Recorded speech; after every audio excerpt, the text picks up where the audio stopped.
y a quelque chose de différent dans l'air ces jours-ci. Ce n'est pas seulement le changement d'année, ni l'écho fatigué des fêtes qui s'éteignent. C'est une sensation plus subtile, presque électrique, un léger frisson qui apparaît quand tu restes en silence. Une pression douce dans la poitrine, juste avant de t'endormir.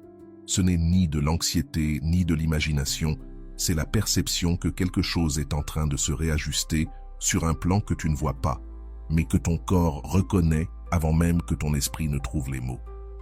La veille des rois n'est pas un jour ordinaire d'un point de vue symbolique. Elle représente l'archétype de l'offrande, de la révélation tardive, du voyage qui s'achève après avoir traversé des déserts intérieurs.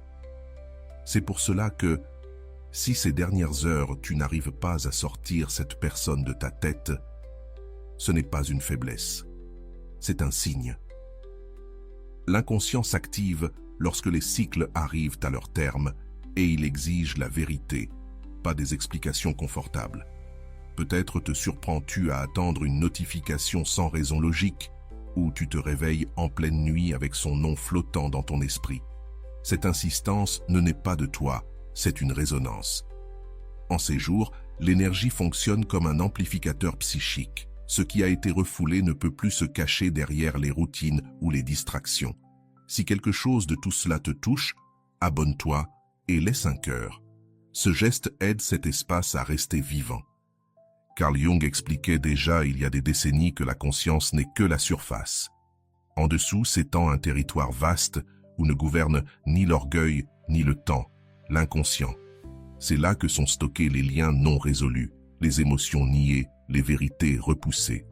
Cette personne peut se montrer distante à l'extérieur, mais en profondeur, son monde intérieur est agité. L'archétype du cadeau s'active quand quelque chose doit être offert, même si l'ego résiste. C'est pour cela que tu ressens cette certitude silencieuse que quelque chose approche. L'inconscient de cette personne est en voyage, comme dans les récits anciens, pour délivrer un message retenu par la peur ou le besoin de contrôle. Il ne s'agit pas encore de mots, mais d'une pression interne qui pousse vers toi. Ce qui se passe maintenant n'est ni un hasard, ni un romantisme vide. C'est l'antichambre d'une vérité qui cherche sa forme avant le jour des rois. Le reste de l'année, les gens peuvent fuir eux-mêmes avec une efficacité surprenante.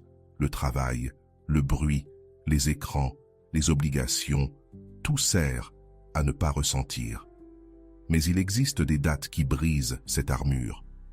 La veille des rois agit comme un seuil psychologique, un point où l'inconscient exige un bilan. Ce qui n'a pas été dit, ce qui n'a pas été clos, ce qui a été nié par orgueil, revient frapper de l'intérieur. Et lorsque cela arrive, l'esprit ne peut plus continuer à feindre l'indifférence. Cette personne mène en ce moment même une bataille silencieuse. En surface, son ego répète le discours habituel. Je vais mieux ainsi, le silence est plus sûr. Mais en dessous, beaucoup plus profondément, il existe une force ancienne qui ne négocie pas. L'inconscient ne cherche pas le confort, il cherche la cohérence, et il ne permet pas d'entrer dans un nouveau cycle sans affronter ce qui est resté ouvert avec toi. Jung soutenait que tout ce que nous refoulons ne disparaît pas. Cela se transforme en destin. Ce qui n'est pas exprimé revient sous forme d'inquiétude, de rêves récurrents, d'impulsions inexplicables. C'est pour cela que cette énergie ne se vit pas comme une idée claire, mais comme une pression, comme une urgence sans mots. Ton image surgit dans son esprit sans permission, dans les moments de calme, quand il n'y a plus de distraction pour la bloquer.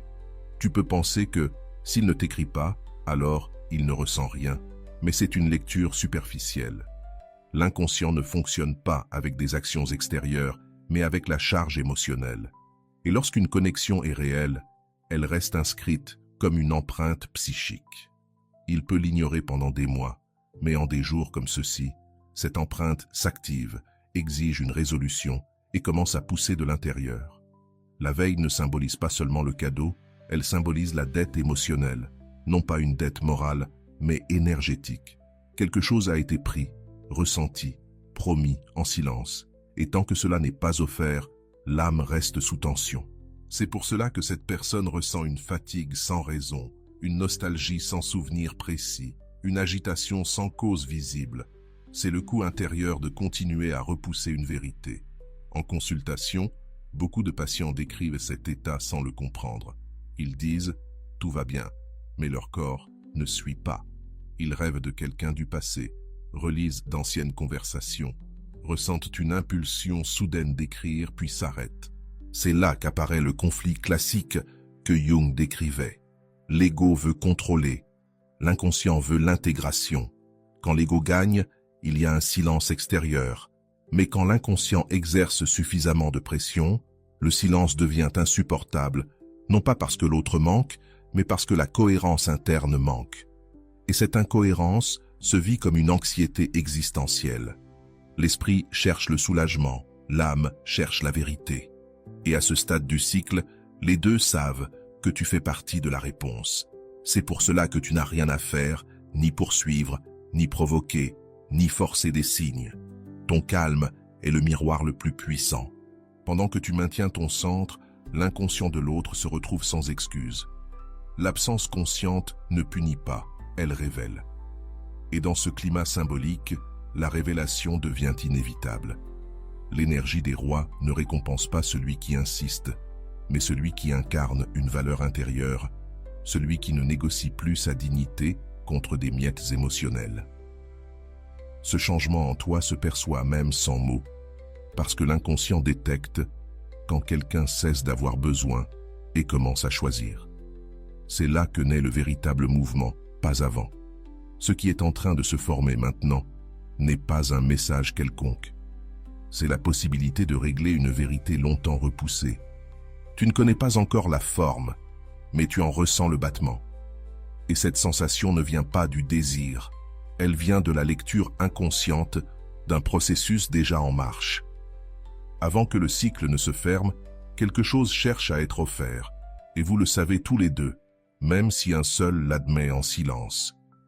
Il existe un point précis dans ces processus où l'inconscient cesse de murmurer et commence à presser, sans drame, mais avec insistance. Une image qui revient, une sensation dans le corps, une pensée qui surgit. Sans avertissement. À ce stade, il ne s'agit plus de vouloir ou non écrire. Il s'agit du fait que la psyché a besoin de décharger une tension accumulée et lorsque cette décharge ne se fait pas vers l'extérieur, elle se retourne contre soi-même. Beaucoup confondent cette pression avec de la culpabilité, d'autres l'appellent nostalgie. Mais en profondeur, c'est autre chose. C'est une incongruence interne. Jung disait que l'être humain peut supporter presque n'importe quelle douleur, sauf celle de vivre divisé. Lorsque ce que l'on ressent et ce que l'on fait ne coïncident pas, l'esprit cherche une issue, et tu apparais comme ce point où tout pourrait à nouveau s'aligner. C'est pourquoi cette quête n'est pas romantique au sens superficiel, elle est existentielle. Elle ne naît pas du désir de posséder, mais de l'élan d'intégrer. Ton souvenir fonctionne comme le symbole de quelque chose que cette personne a perdu d'elle-même. Une version plus honnête, plus vulnérable, plus vivante. Et tant qu'elle ne l'affronte pas, aucun nouveau départ ne parvient à sembler réel. Tu te demandes peut-être pourquoi maintenant. Pourquoi pas avant, quand la douleur était plus vive? Parce qu'avant, l'ego avait des défenses. Aujourd'hui, le cycle se ferme et les fermetures activent des évaluations internes inévitables. La veille des rois marque cet instant symbolique où l'âme fait l'inventaire et découvre ce qui manque. Dans cet inventaire n'apparaissent ni les objets ni les réussites. Apparaissent des personnes, des moments non résolus, des vérités qui n'ont pas été dites par peur de perdre le contrôle. C'est là que ton nom pèse, non comme un reproche, mais comme un appel en suspens. L'inconscient ne cherche pas à punir, il cherche à compléter ce qui est resté ouvert. Pendant que toi, tu avances, tu intègres, tu te replies avec dignité. Quelque chose, chez l'autre, se désorganise. Parce que tu n'entres plus dans le récit confortable où tu étais une option. Tu deviens un miroir, et le miroir n'accuse pas, il montre seulement. Et cela dérange plus que n'importe quel reproche, parce que cela oblige à se regarder sans excuse. C'est à ce point que beaucoup de personnes brisent le silence, non par un courage soudain, mais par épuisement intérieur. Soutenir une vérité réprimée consomme de l'énergie psychique et le corps commence à réclamer du soulagement. Un message, un appel, une phrase maladroite, non pour te convaincre, mais pour pouvoir respirer. Si cela arrive, rappelle-toi une chose essentielle. Tu n'es pas responsable de son processus. Tu n'as pas à sauver, à clarifier, ni à arranger. Ton seul rôle est de tenir ton centre. Depuis cet espace, tout rapprochement se filtre de lui-même. Ce qui est authentique demeure. Ce qui naît de la peur se dissout rapidement. La psychologie profonde est claire à ce sujet. Quand quelqu'un te cherche depuis l'inconscient, il ne cherche pas une réponse immédiate, il cherche de la cohérence. Il cherche à sentir si cet espace est encore sûr, vrai, intègre. Et cette lecture ne se fait pas avec des mots, elle se fait avec la présence, les limites et le silence conscient. Ce qui vient n'est ni une promesse, ni un happy end automatique. C'est une révélation. Un moment où la vérité devient visible et ne peut plus être niée. Et cela, à lui seul, change la dynamique pour toujours. Parce qu'après une révélation authentique, rien ne revient au point précédent, ni pour se rapprocher, ni pour se dire adieu.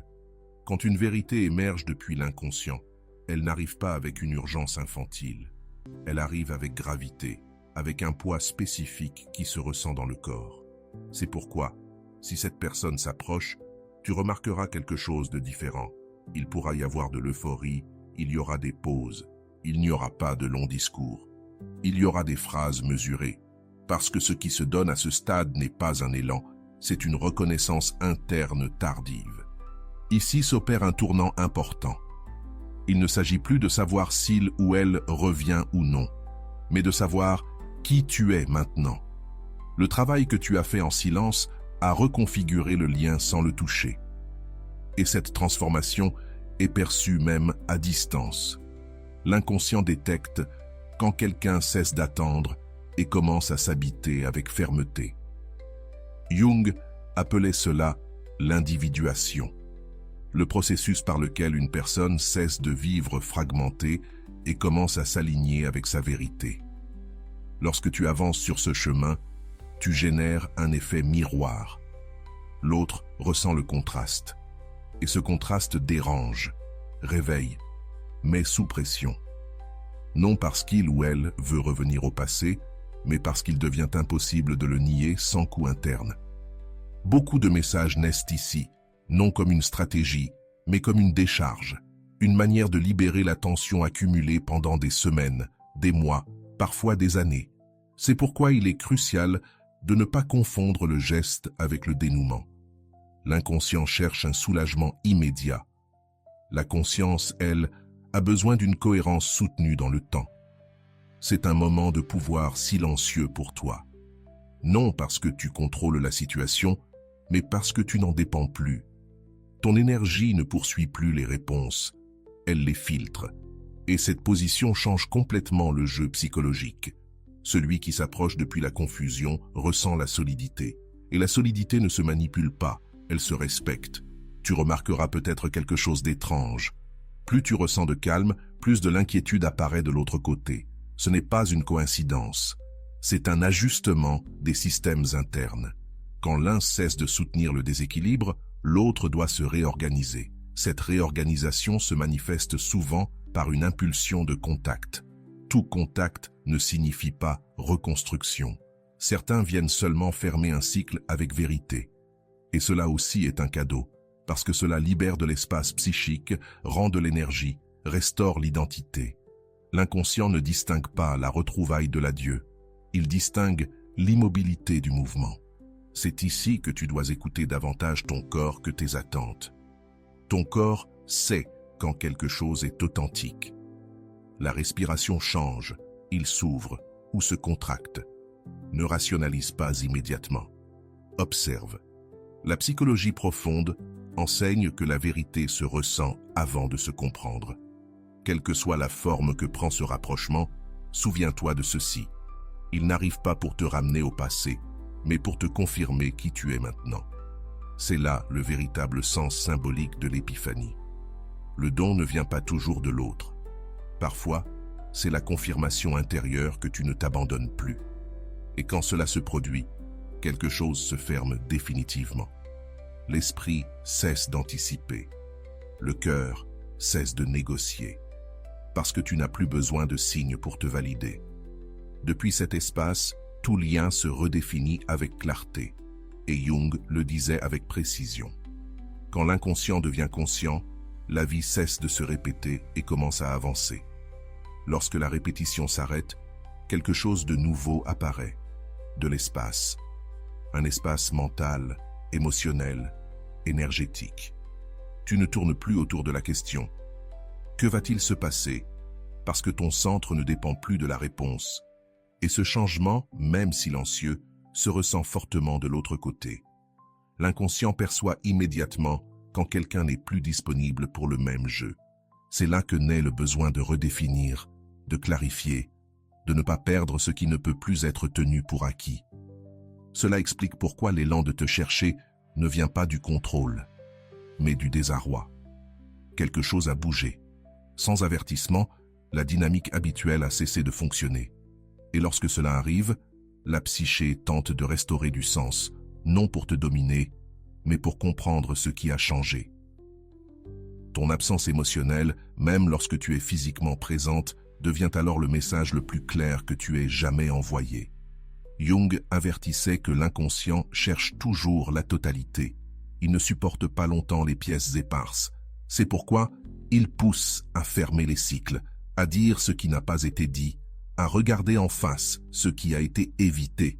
Cet élan n'est pas romantique, il est structurel. L'esprit a besoin de cohérence pour avancer. Et à présent, tu représentes une pièce qui ne s'insère plus dans l'oubli forcé. Le contact peut arriver de façon maladroite. Un salut neutre, une excuse minimale, une question sans profondeur apparente. Ne sous-estime pas cela. Parfois, l'inconscient n'a besoin que d'ouvrir la porte. L'essentiel n'est pas la phrase, mais le geste, l'acte de franchir ce seuil intérieur évité si longtemps. Ici, il est essentiel de ne ni romantiser, ni rejeter immédiatement. Observe depuis le calme que tu as construit. Il y a responsabilité émotionnelle, présence réelle, cohérence entre les mots et l'énergie. Ton système nerveux n'est plus dans le manque. Depuis cet espace, tu vois clairement ce qui auparavant se confondait avec de l'espoir. Ce point marque une différence profonde. Avant, tu voulais être choisi. Maintenant, tu choisis.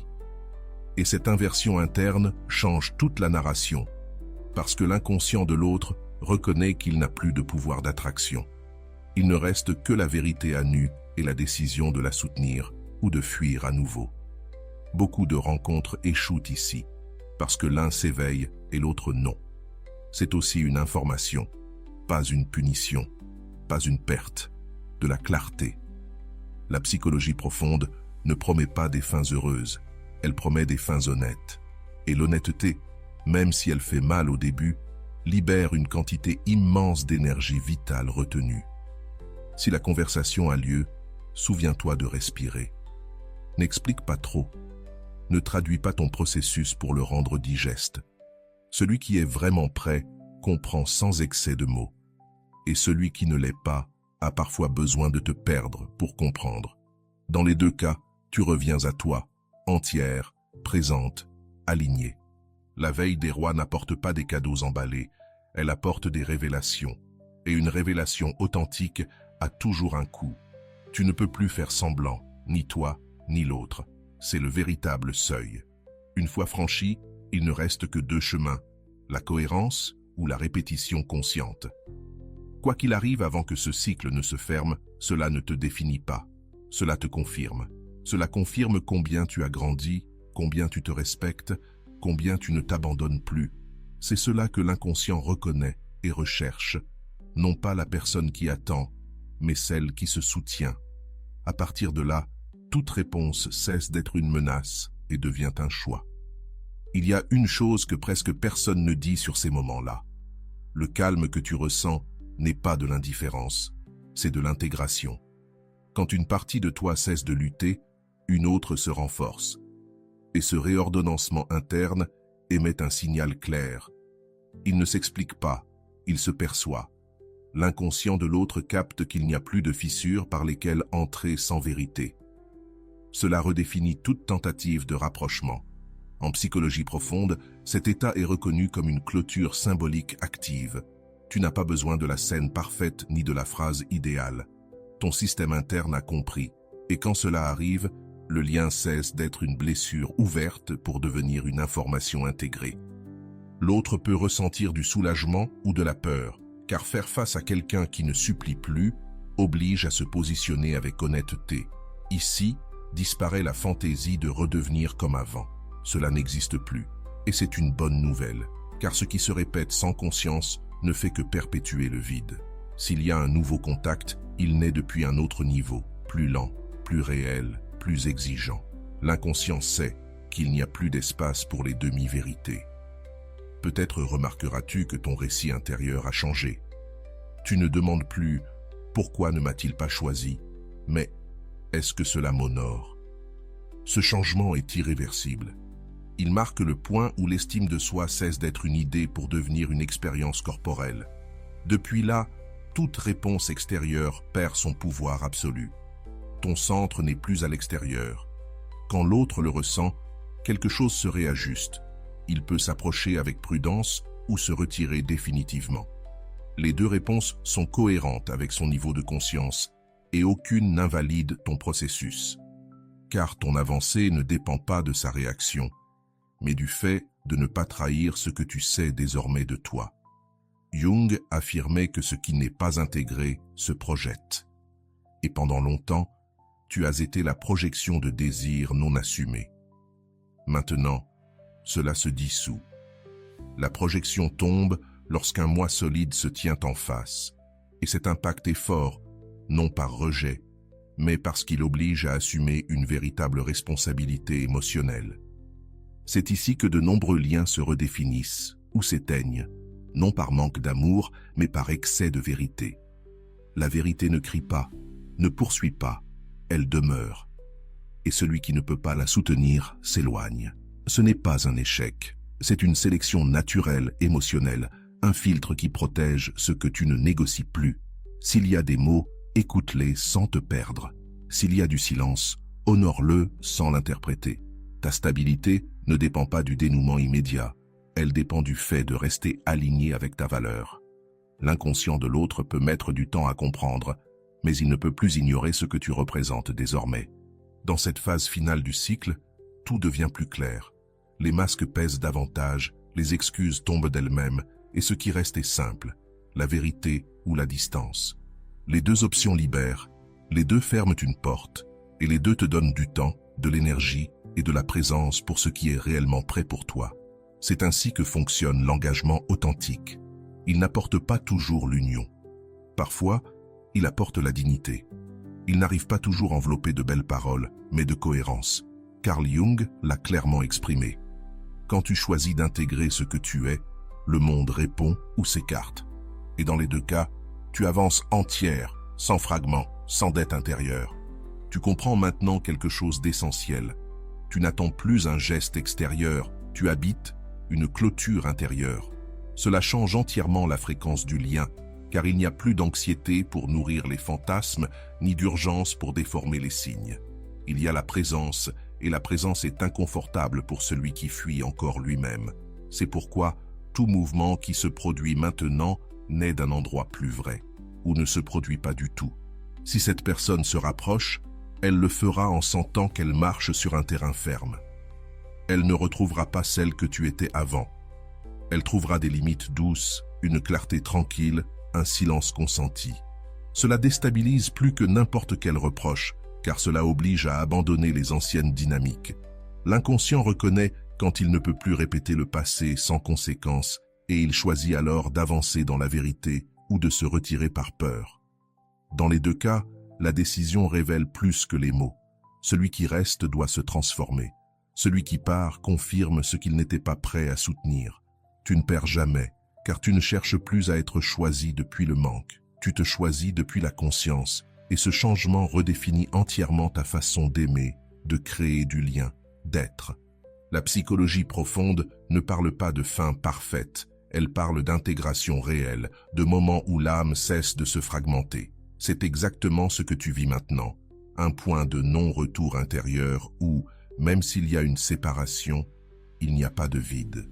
Il y a compréhension, il y a de l'espace libéré pour des liens capables de te rencontrer entière. Peut-être que le message arrivera avant le jour des rois, ou peut-être pas. Mais l'engagement véritable a déjà eu lieu en toi. Tu ne négocies plus ta valeur contre une attention intermittente. Tu n'interprètes plus les silences comme des défis. Voilà le cadeau qui transforme tout, celui que personne ne peut enlever parce qu'il ne dépend pas de réponses extérieures.